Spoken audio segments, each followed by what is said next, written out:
My first experience with congenital heart defects is when I was 6 years old, and my mom went to the hospital to have another baby. Anna Marie, she only lived 3 days. It turns out she had the exact same heart defect that my son would be born with 30-some years later. Drew has had 3 open heart surgeries because of it. Kane was diagnosed with his CHD 3 days after he was born. Things kind of took on a drastic change after we spent a few weeks at home. We ended up back in the hospital, and we almost lost Kane at 6 weeks old.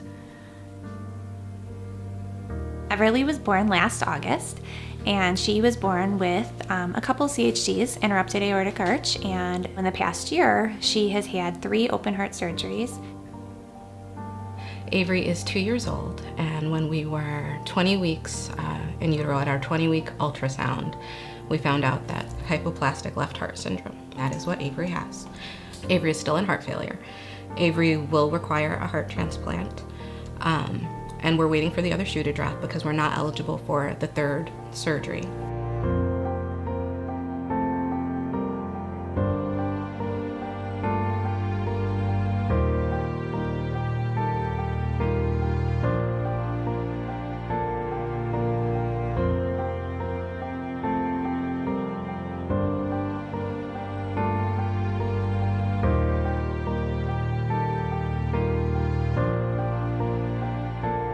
The heart that is the hardest part of this journey is the unknown. It's just not knowing when the next surgery was coming, when her heart was going to start failing.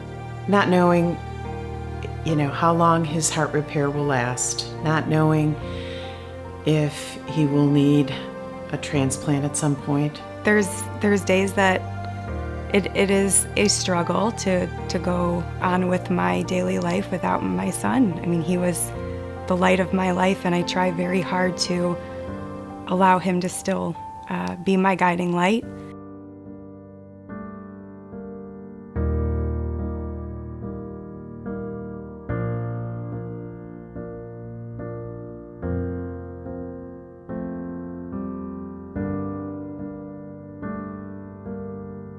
I am afraid that my daughter won't live to adulthood.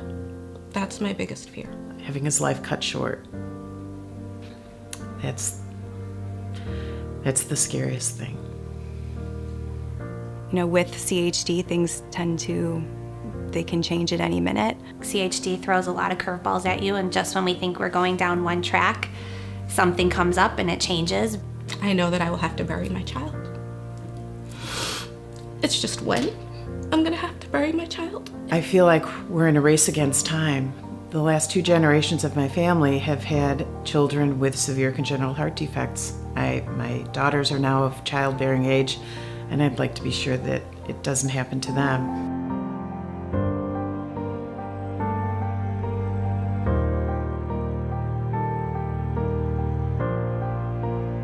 Some of the most challenging things are things that outside of the hospital stays, outside of the surgeries and all of the complications, with her medical health, is a lot of the neurodevelopmental side effects. Avery doesn't have the amount of oxygen in her blood that the average person has. Avery's got social anxiety, and she's got a speech delay, and Fontan patients end up having, liver issues and kidney issues. He has learning issues. He lost a lot of his hearing. He's limited in terms of the exercise that he can do. She has a lot of separation anxiety. She doesn't want to be set down on the floor to play and me walk away to go make a bottle. We can't put her in play groups. She can't go to friends' houses. We're on a medication schedule. We can't spend holidays with family during cold and flu season. And the 6 degrees of separation with germs and where people work and what they're around that they're carrying that they don't realize. The average cold could kill her or make her,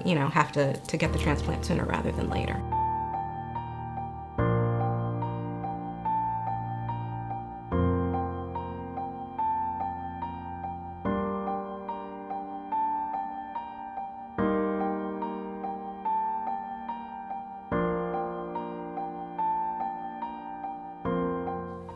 Research for families with CHD for my particular family is the difference between life and death. Had we not come as far as we've come with CHD research, I would have not had the 16 and a half months that I had with Kane, and I am eternally grateful for that time. I mean, obviously, my sister, who had the same heart defect as Drew, had no opportunity to live. And now, 30-some years later, Drew was born, and he survives. He is 19 years old, he's a sophomore in college, and he is the happiest kid you would ever know. He's viewed as our little miracle, and he is.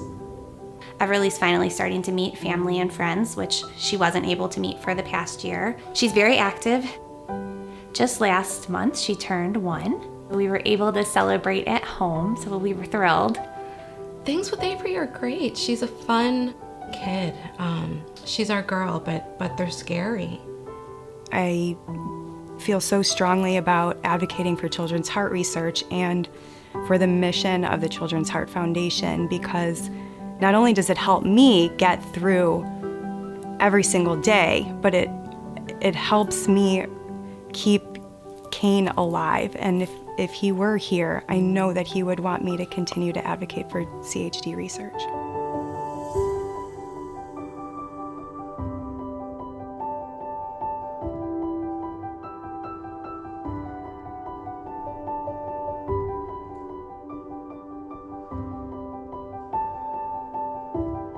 I think there's still areas that we can grow in, like why do so many babies with CHD struggle with digestion? I'd like to see a world where babies don't have congenital heart defects, or they can be fixed in utero, or fixed with stem cells. 3D printing of hearts, and that there's some way to harvest the things that are in their body to help regenerate. That it's not multiple open heart surgeries in order to try to repair a child's heart. One of the most common misconceptions of CHD is that when you look at these kids, they do not look sick, and because of that, I don't think it gets the attention and the funding that it really needs from the public. I look around at our heart community and Kane's friends and the parents that I have become friends with, some that I would say are even my extended family at this point. I look at these beautiful children and I fear for them, and I don't want to be afraid for them. I want to have more hope for them, and that's where I think that research is going to make all of that future a little bit more hopeful.